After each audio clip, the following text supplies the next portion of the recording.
Londoners, and particularly women, have been failed. This review, born out of the murder of Sarah Everard, found that even the policing of her vigil further damaged confidence. But it also reveals the lack of faith is shared by many officers. One says rape convictions are so bad it may as well be legalised. There are stories of rape tests being ruined because of broken fridges, and a female officer who reported being raped by another officer who was then forced to work with him.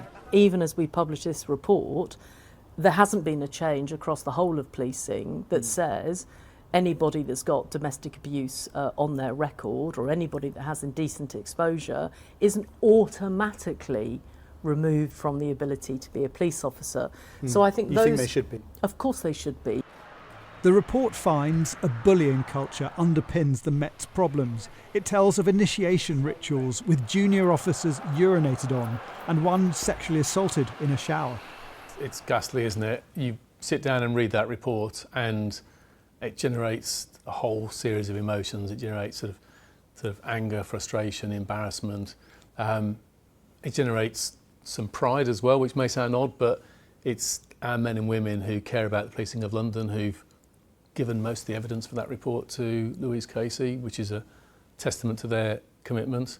When police officer Wayne Cousins murdered Sarah Everard, his case prompted the first victim to report serial rapist David Carrick, and one of his victims told us that she was left so traumatised she feared all uniformed police officers.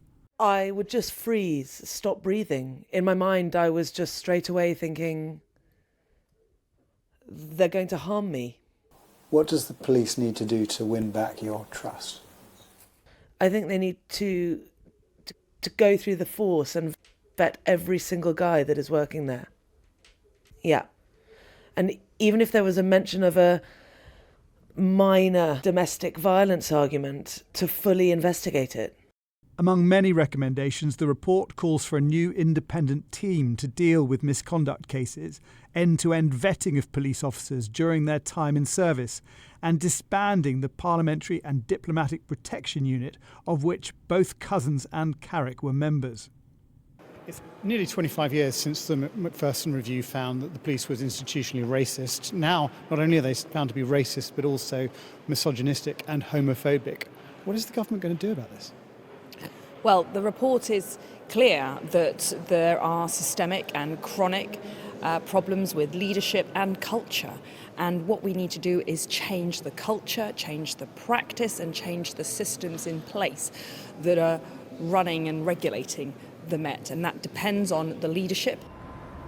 This report chastises the Met for failing to respond to so many other reports. It talks about hollow promises, fake change, a failure to accept the truth. And perhaps the overriding theme from Louise Casey is that the police needs to end defensiveness and denials and take it on the chin. Because if the murder of a woman by a police officer can't lead to change, then nothing will. Louise Casey says leadership has till now repeatedly failed, and it is leadership she hopes that will in time repair the damage.